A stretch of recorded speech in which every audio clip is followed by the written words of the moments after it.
Okay, thank you very much for that introduction. One advantage of not speaking German is that I can assume it's all saying wonderful things about me, so thank you very much. It's a pleasure to be here and to be able to make the introductory remarks for this panel discussion.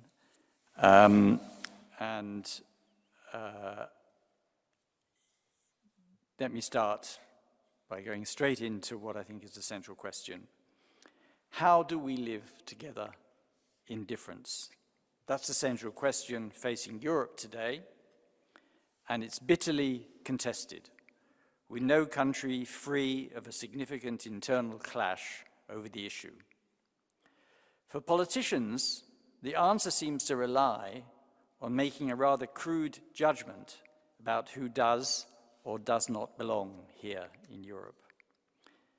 Today it feels like most argue that a harmonious society depends on denying belonging to those seen as quote-unquote undesirable intruders. Defenders of a vision of multicultural harmony based on inclusive societies that welcome the other seem to be a rapidly shrinking group. And even many of them would grant belonging only of a narrowly defined kind. Human beings have a natural propensity to see society and human relations in terms of us and them. But if we learn anything from history, it is surely that a civilized society keeps such urges in check. Yet we are surely now living in an age when far-right, anti-Muslim, anti-immigrant and extreme nationalist and populist parties have successfully breached these constraints and set the agenda with their emotive and inflammatory rhetoric. To ignore demands to satiate the appetites of nation-first politicians and electorates is very difficult for any major political leader today. But worse than that, some of their ilk actually in power today enthusiastically espouse the politics of exclusion. Now, while various terms are used to characterize and justify what is at the root of these trends, that is, to preserve national identity, protect social cohesion, fight terrorism, at the heart of the matter is an emotion fundamental to all of us, our sense of belonging. While not that many of us would necessarily use this word when we consider how the politics of exclusion affects us, whether we are migrants, immigrants, or asylum seekers subject directly to exclusion orders, or observers of the way exclusionary measures affect others. We face being dictated to as to who does and who does not belong, and the necessity of conforming to a narrow, one-dimensional sense of belonging. But if this fundamental emotion is not one that many of us are used to speaking about, after all, belonging is about how we live rather than how we explain how we live, it is certainly one to which politicians have increasingly been making public references in recent years. They promote fostering a sense of belonging as if it were non-controversial, the key to a harmonious and cohesive society. And yet to them, the range of acceptable belongings, all of which seem to be inseparable from identification with a nation, is very narrow. Seeing difference as something to be valued, cherished, and celebrated became one of the central objectives of the European Union after the 1989 revolutions. But now, in a pervasive climate of Euroscepticism, multiple complex belongings and feelings of non-belonging are frowned upon. And if a cosmopolitan Europeanness has become central to your sense of belonging, you are increasingly likely to feel under suspicion. As Britain's then newly appointed Prime Minister, Theresa May, charged with overseeing Britain's exit from the EU, so chillingly put it in October 2016, and I quote, "If you believe you are a citizen of the world, you are a citizen of nowhere." So essentially, we are being told that we cannot live together in difference. The alternative, an imagined homogeneous national community, is seductive, especially when our political leaders are struggling to cope not only with formidable financial, economic, environmental, and geopolitical challenges, but also the fear and reality of murderous terrorism and dread that the ideology driving some young people to become jihadis is deeply embedded in immigrant communities. But the homogeneous community, where the so-called non-indigenous can achieve full integration only if they conform in every way to the demands that the state makes upon them, is a dangerous myth that justifies institutional and structural racism. Look no further than the current scandal in the United Kingdom over what's called the Windrush generation. Now, these were people who came to Britain from the Caribbean between 1948 and 1971 at the invitation of the British government, which sought to plug post-war labour shortages. The first arrivals came on the troop ship MV Empire Windrush. Coming from Commonwealth countries, they were British citizens.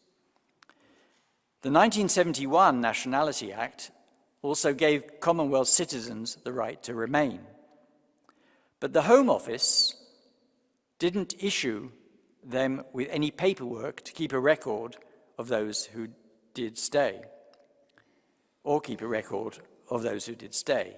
Since 2012, however, when the then Home Secretary, Theresa May, launched what was called hostile environment policy, cracking down on illegal immigration, it became much harder for Windrush arrivals and their children to get access to public services, since the policy required National Health Service staff, landlords and others to demand evidence of citizenship with documents many of the Windrush generation do not have.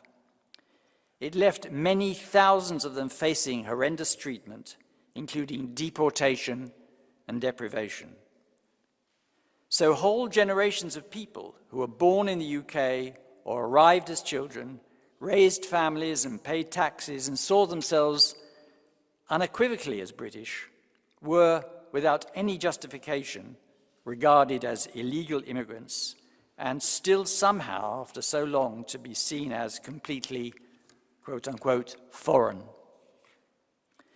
In a country seen as setting a relatively good example of harmonious race relations, civil servants and government ministers continued for years to pursue this inhumane course without giving a moment's thought to the damaging, quote, "you do not belong," end quote, message they were conveying. Shameful. And no apologies or promises to put things to rights can hide the fact that this was not a freak accident, but a product of structural bias and prejudice. Policies aimed at imposing a highly circumscribed, unrealistically narrow sense of belonging on cultural and religious minority groups and on immigrants are simply flying in the face of observed human behavior. Individuals may choose for themselves a very narrow sense of belonging or reject belonging altogether. But far more common is the person with multiple and overlapping senses of belonging to family, home, country, gender, cause, ethnicity, and so on. When the EU and national governments seek to dictate what is an acceptable form of belonging for citizens and residents of European countries, the implication is that there is only one sense of good belonging in Europe that should apply to all.